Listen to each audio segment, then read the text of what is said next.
사랑합니다. 연일 우리가 나누는 것처럼 이제 내일이면 우리 72명의 자녀들이 시험장으로 향하게 됩니다. 지금까지 기도해 주셨는데 또 오늘 하루도 내일 하루도 함께 기도해 주시면 좋겠습니다. 그 아이들, 인생의 경험이 크지 않은 아이들에게 이 시험이 얼마나 무거울지요. 그 하루의 시험에 따라 참 많은 게 바뀐다 생각하면 얼마나 마음이 무거울지요. 계속 기도해 주시면 좋겠습니다.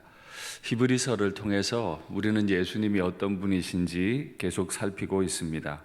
최근에 저는 멜기세덱의 반차를 따르셨고 모세로부터 받은 율법, 레위인이 세습하던 그 제사장의 직분을 따르지 않으신 예수님, 영원하신 중보자 예수님에 관해 말씀을 드렸습니다.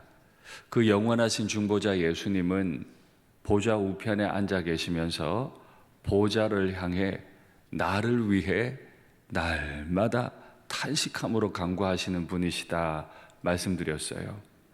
그 예수님은 오늘 또 다른 각도로 조명이 됩니다. 그 예수님은 더 좋은 약속으로 더 좋은 언약의 중보자가 되셨다라고 기록합니다. 그러면 과거에 있었던 약속은 모자라고 잘못되었다는 뜻입니까? 그렇지 않습니다.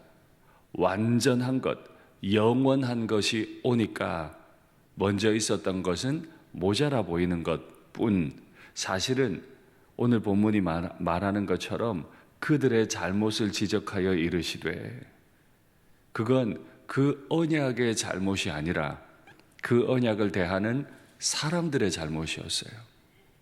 오늘 본문 9절에 보면 하나님 아버지께서는 노예로 지내던 인생들을 출애굽하시던 날에 손을 잡고 나오셨죠. 하나님은 그렇게 표현해 주셨어요. 우리 손을 잡고 애굽에서 나오시던 날에 언약을 주셨어요. 노예하고 무슨 약속을 합니까? 노예에게는 명령만 하면 돼요. 노예는 가치가 없기 때문에 약속의 대상이 아니에요. 그런데 영원하신 분께서 노예를 손잡고 데리고 나오셨다. 그리고 그들에게 하나님의 이름을 걸고 약속을 주셨다. 그 약속이 잘못된 게 아니에요. 새로운 약속을 보니 먼저 있었던 약속이 부족해 보이는 것뿐, 그 약속이 잘못된 게 아니에요. 그럼 뭐가 잘못됐습니까? 그 약속을 받은 자들이 잘못됐다. 그 약속을 받은 자들은 그럼 무엇을 잘못했습니까? 오늘 본문에 보니까 하나님의 언약 안에 머물기를 거부했다. 약속은 받았는데, 노예에서 구원은 됐는데 하나님이 주신 약속 안에 머물기를 거부했어요. 그래서 나도 그들을 인도하지 않겠다. 돌보지 아니하리라. 그들은 왜 하나님의 언약 안에 머물고 싶지 않았을까요? 그 언약을 속박이라고 생각한 거예요. 속박. 하나님과 맺은 약속이 속박이에요.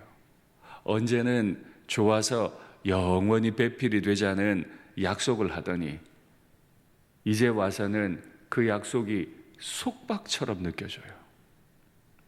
그 백성들이 그렇게 한 거죠.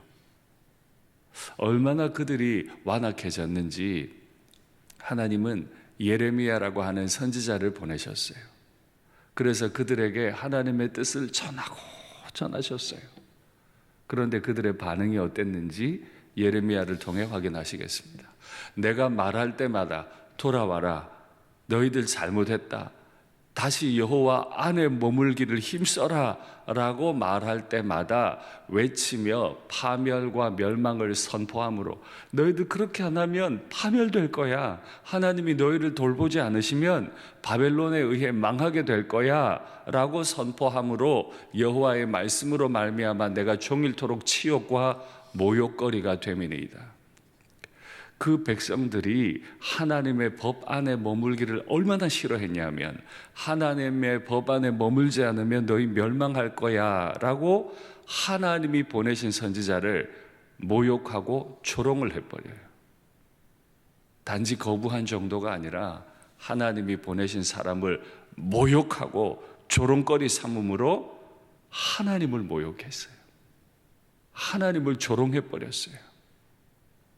우리도 남들이 좀 무시하면 그렇게 속이 상하고 자존감이 다 떨어져 버리는데, 지극히 거룩하신 분, 노예되었던 사람의 손을 붙잡고 나와주시고 그들을 한 인격체로 대하셔서 언약까지 건네주신 분, 그분을 모욕하고 조롱했으니 살아남을 수 있을까요? 이제 그들은 버림당해도 돼요. 영원히 짓밟혀도 돼요. 그 민족은 원래 있던 자리, 노예의 자리로 돌아가면 돼요.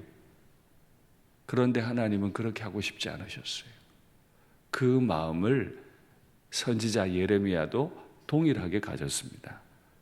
이 상황에 대해 예레미야가 뭐라고 고백했는지 확인하시죠. 내가 다시는 여호와를 선포하지 않겠다. 여호와를 선포하면 선포할수록 내가 모욕당하고 조롱당하는데 내가 뭐 하려고 여호와를 선포해? 내가 저 백성들 이제는 버릴 거야. 그의 이름으로 말하지 아니하리라 하면 나의 마음이 불붙는 것 같아서 골수에 사무치니 답답하여 견딜 수 없나이다. 저들이 잘못한 게 맞는데, 버림당해야 되는 게 맞는데 버림당하라고 입 꾹 다물고 있으려니까 막 속에서 불이 타 저 백성들 망하는 걸 내가 못 보겠는 거죠. 골수에 사무치는 거예요. 버리면 되는데 그냥 못 버리겠는 거예요. 포기를 못 하겠는 거예요. 이게 예레미야만의 마음이겠습니까? 모욕을 당하고 조롱을 당하면서도 또다시 하나님의 말씀을 전한다는 건 지금 하나님의 마음이 불이 타. 막 뼈에 사무쳐, 골수에 사무쳐서 내가 다시 돌아오라고 말하지 않을 수가 없는 거죠. 우리는 이런 사랑을 받고 있어요. 내가 하나님 앞에 잘하면 뭘 잘하며, 내가 탁월하면 뭐가 그렇게 탁월하겠습니까? 이 하나님의 불붙는 사랑이 이 망가진 백성들을 향한 골수에 사무치는 그 사랑이 우리를 이끌고 구원에 가시는 줄 믿습니다. 그래서 하나님은 예전에 그 언약 말고 내가 내 백성들에게 새 언약을 줄 건데 내 법을 그들의 생각에 두며 그들의 마음에 이것을 둘 거다. 기록해 줄 거다. 모세에게 율법을 주실 때는 돌에다가 조문을 새겨 주셨습니다. 첫째는 이렇고 둘째는 이렇고. 이렇게 하니 안 되겠어.